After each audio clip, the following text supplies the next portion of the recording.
ওড়িশার জগন্নাথ মন্দিরে দৃশ্য এটি। আজ পর্যন্ত কোনো প্রাণী উড়তে দেখা যায়নি জগন্নাথ মন্দিরে উপরে।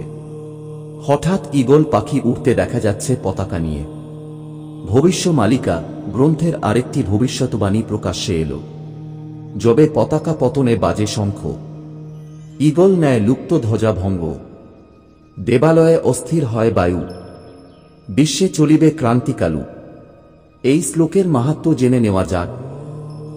নমস্কার সনাতনী বন্ধুরা, সনাতন ধর্ম এসটি পেজের নতুন ভিডিওতে আপনাদেরকে জানায় স্বাগতম। চলুন মূল ভিডিও শুরু করা যাক। শ্লোক: যবে পতাকা পতনে বাজে শঙ্খ। যখন পতাকা পতিত হয়, অর্থাৎ ধর্ম, ন্যায় বা নীতির পতন ঘটে, তখন শঙ্খ ধ্বনি শোনা যায়।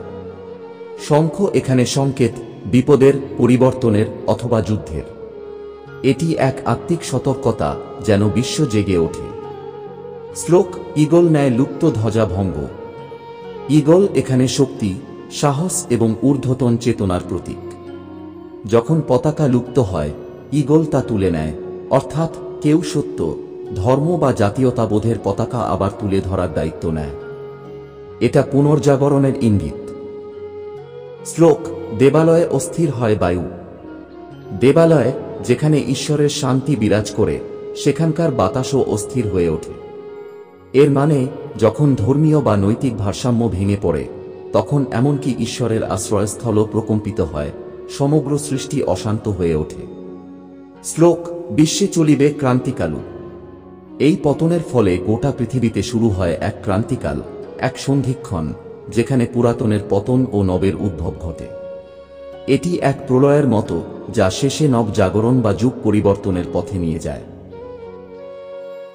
এই শ্লোক এক গভীর আধ্যাত্মিক ও দার্শনিক বার্তা বহন করে। যখন ধর্ম ও ন্যায়ের পতন ঘটে, তখন প্রকৃতি, দেবতা ও মানবজগৎ ডিস্টারবেন্স এবং সৃষ্টির ইতিহাসে আসে এক নতুন মোড়। এই শ্লোক আমাদের সতর্ক করে এবং একই সঙ্গে আশ্বাস দেয় যে পতনের পরেই হয় পুনরুত্থান। ধন্যবাদ বন্ধুরা ভিডিওটি সম্পূর্ণ দেখার জন্য। আশা করি ভিডিও আপনাদের কাছে ভালো লেগেছে।